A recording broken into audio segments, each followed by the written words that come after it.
नमस्कार मित्रमैत्रिणींनो, श्री स्वामी समर्थ. आपण नेहमी श्री स्वामी समर्थ महाराजांची सेवा करत असताना तारक मंत्राचं पठण करतो. तारक मंत्र हा भक्तांना तारणारा असतो, जो श्री स्वामी समर्थ महाराजांचा सर्वात चमत्कारिक मंत्र म्हणून ओळखला जातो. जेव्हा जेव्हा आपण तारक मंत्राचं पठण करत असतो, या तारक मंत्राची संख्या जसजशी आपण वाढवत जातो तसतसं आपल्याला आयुष्यामध्ये त्याची प्रचिती यायला लागते. हे आज मी तुम्हाला एका स्वामी भक्त ताईंच्या एका दिव्य अनुभवातून सांगणार आहे. जे लोक तारक मंत्र म्हणतात, जे लोक संकल्पयुक्त तारक मंत्राचं पाठ करतात किंवा जे लोक नित्यसेवेमध्ये तारक मंत्र म्हणतात, त्या प्रत्येक भक्तांनी हा शेवटपर्यंत अनुभव बघा. कारण आज तुम्हाला कळणार आहे तुम्ही म्हणत असणाऱ्या या तारक मंत्राची ताकद. भक्तांनो, आजचा हा अनुभव आहे बघा. वेळापूर येथे राहणाऱ्या स्वामी भक्त ताई रोहिणी साळुंके या ताईंचा आणि पुढील संपूर्ण अनुभव या ताईंच्या शब्दात. ताई म्हणतात, सर्वप्रथम सर्वांना श्री स्वामी समर्थ. जय जय स्वामी समर्थ. मी रोहिणी. मी खूप जुनी स्वामी भक्त किंवा खूप मोठी स्वामी भक्त असं काहीच नाही, पण नशिबानं स्वामी सेवा मिळाली आणि नशिबाचा भाग्योदय मात्र नक्कीच झाला. खरं तर मागच्याच काही वर्षापूर्वी, म्हणजे जवळपास 15 वर्षापूर्वी माझ्या पतीचं निधन झालं. माझे पती हे एका चांगल्या कंपनीत कामाला होते. जोपर्यंत ते आमच्या परिवारात होते, आमच्या संपूर्ण परिवारात, आमच्या कुटुंबात सुख होतं.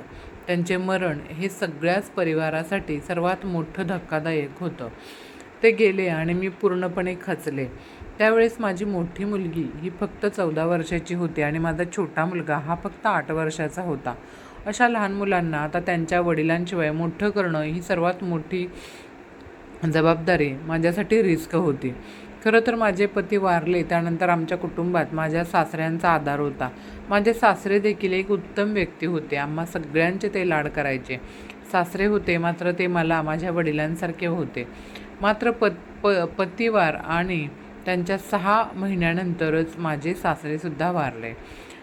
आमचं कुटुंब म्हणजे आमचं घर सोडून गेले. आता दोघांच्या एकामागे एक जाण्याने आमचं संपूर्ण घर हे कोलमाडून पडलं.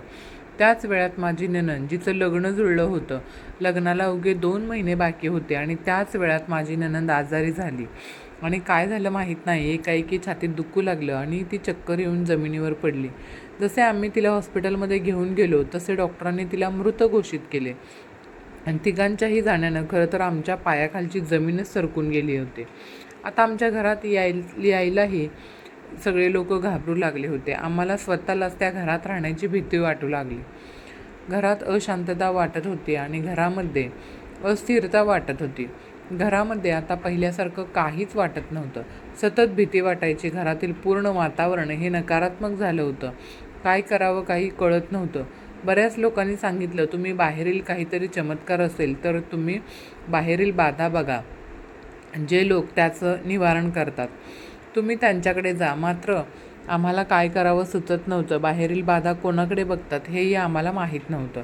शेवटी आमच्याच नात्यात असणाऱ्या आमच्या आत्यांचे आहेत त्यांनी आम्हाला एक पत्ता दिला आणि त्या ठिकाणी जायला सांगितलं. जेव्हा आम्ही त्या ठिकाणी गेलो तेव्हा त्यांनी सांगितलं की तुमच्या घराला पूर्णपणे बाधा केलेली आहे. तुमच्या घरातील प्रत्येक व्यक्ती मृत होणार आहे. तुमच्या घरावरती खूप मोठी जादू केलेली आहे आणि संपूर्ण तुमचं घर संपणार आहे. त्यांनी आम्हाला एक उपाय सांगितला, मात्र त्यांनाही शाश्वती नव्हती की त्या उपायानेही आमच्या घरामध्ये काही नीट होईल. आम्ही घरी आलो. त्यांनी सांगितलेले उपाय देखील आम्ही केले. पण तुम्हाला सांगते, त्याच्या 4 महिन्यात माझी मोठी मुलगी आजारी झाली. ती इतकी आजारी झाली की डॉक्टरांनी तिची नो गॅरंटी दिली होती.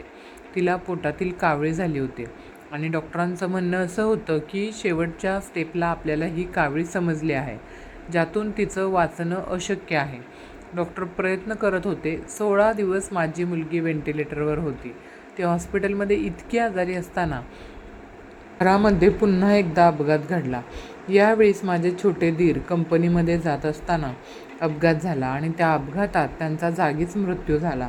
आता जीवाची धास्ती वाढून गेली. मी तर पूर्णपणे शून्य झाले. कारण अगोदर पती, त्याच्यानंतर सासरे, नणंद आणि आता दीर, त्यात मुलांचीही गॅरंटी नव्हती. आता तिचेही काही होणार असं सगळ्यांना वाटत होतं. माझंही मन तेच सांगत होतं. मी पूर्णपणे घाबरले होते. काय करावं मला काहीच कळत नव्हतं. मी हॉस्पिटलच्या बाहेर पायरीवरती रडत बसले होते. खूप खूप रडत होते.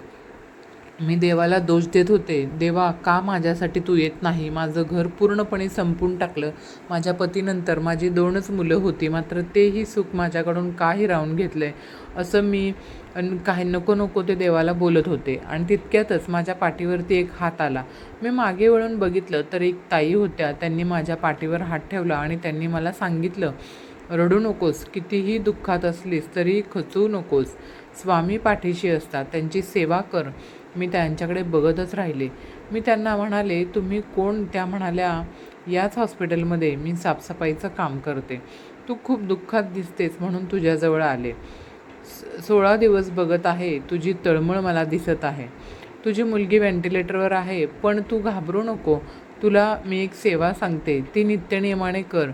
ताई म्हणतात. मी डोळे पुसले आणि त्यांना विचारलं, मी काय करू? तुम्ही सांगा. जे सांगाल ते करेन. फक्त माझं कुटुंब वाचलं पाहिजे. माझ्या घरात आता माझे जाऊ, माझी मुलं आणि माझी सासू आहे. कमीत कमी त्यांचे तरी प्राण वाचले पाहिजेत.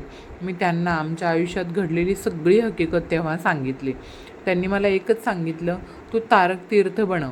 मला तारक तीर्थ काहीच माहिती नव्हतं. त्यांनी मला एका कागदावरती तारक मंत्र लिहून दिला आणि सांगितलं, एक ग्लासभर पाणी घे आणि त्याच्यावरती उजवा हात ठेव आणि 11 वेळेला तारक मंत्र म्हण. तू मंत्र म्हटल्यानंतर या पाण्याचं तीर्थ होईल. आता हे तारक तीर्थ तू तुझ्या मुलीच्या अंगावर, जे आपल्या हॉस्पिटलमध्ये आहे तिच्या अंगावरती शिंपड आणि त्यातलं तारक तीर्थ तू तुझ्या घरामध्ये शिंपड. ही सेवा तू दिवसातून जेवढी शक्य तितक्या वेळा कर. मी तितकंच ऐकलं आणि घरी गेले.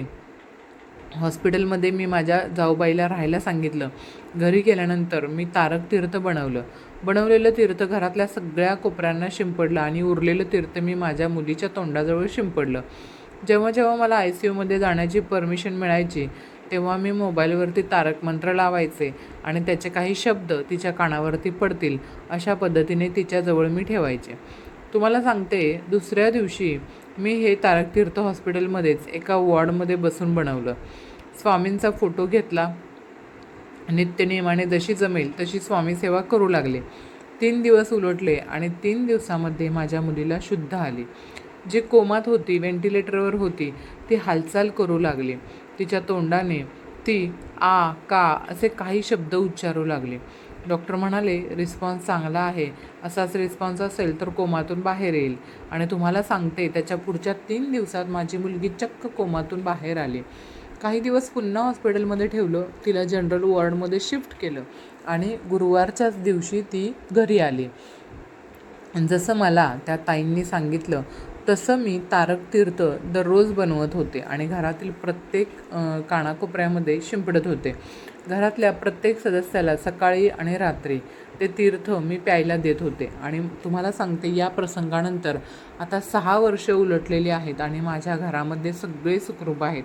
जिथं अक्षरशः माझ्या घरात रांग लागली होती, प्रत्येकाचा मृत्यू होत होता, बाहेरील बाधा होती, जादूटोणा होता, घरात अशांततेचं वातावरण होतं, घरामध्ये दुःख होतं, घरामध्ये खूप संकट आली, अपघात घडत होते, पूर्ण घर बाधित होतं. पण तारक तीर्थ शिंपडायला सुरुवात जशी मी केली आणि माझं संपूर्ण आयुष्य, माझं घर पवित्र झालं.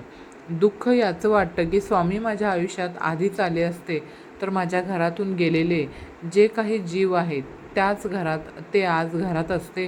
पण नशिबापुढं कोणाचं काही चालत नाही. शेवटी याच वेळात स्वामी सेवा माझ्या नशिबात होती आणि ती मिळाली. हे माझं खूप मोठं भाग्य होतं. आज संपूर्ण कुटुंब हे माझं स्वामीमय झालं. माझ्या घरात एकही दिवस मांसाहाराशिवाय जात नव्हता. आज माझ्या घरात एकही दिवस कोणी मांसाहार करत नाही आणि खातही नाही. प्रत्येकजण स्वामी सेवेत बुडालेला आहे, कारण स्वामींचे असंख्य चमत्कार आम्ही डोळ्यांनी पाहिलेले आहेत. माझी मुलगी जिथून घरी आली तिथून तुम्हाला सांगते, माझ्या आयुष्यातील प्रत्येक चांगली आणि शुभ गोष्ट ही गुरुवारीच घडत गेली. आज स्वामी कृपा प्रचंड आहे आणि स्वामी शक्ती आमच्या पाठीशी आहे. श्री स्वामी समर्थ. भक्तांनो, अंगावर रोमांच उभं करणारा, एक अत्यंत अद्भुत असणारा आजचा हा व्हिडिओ तुम्हाला कसा वाटला कमेंट करा. तुमचेही काही असे अनुभव असतील तर नक्कीच आपल्या चॅनलवरती शेअर करा. भेटूया पुन्हा एकदा अशाच एका नवीन सुंदर आणि छान व्हिडिओमध्ये.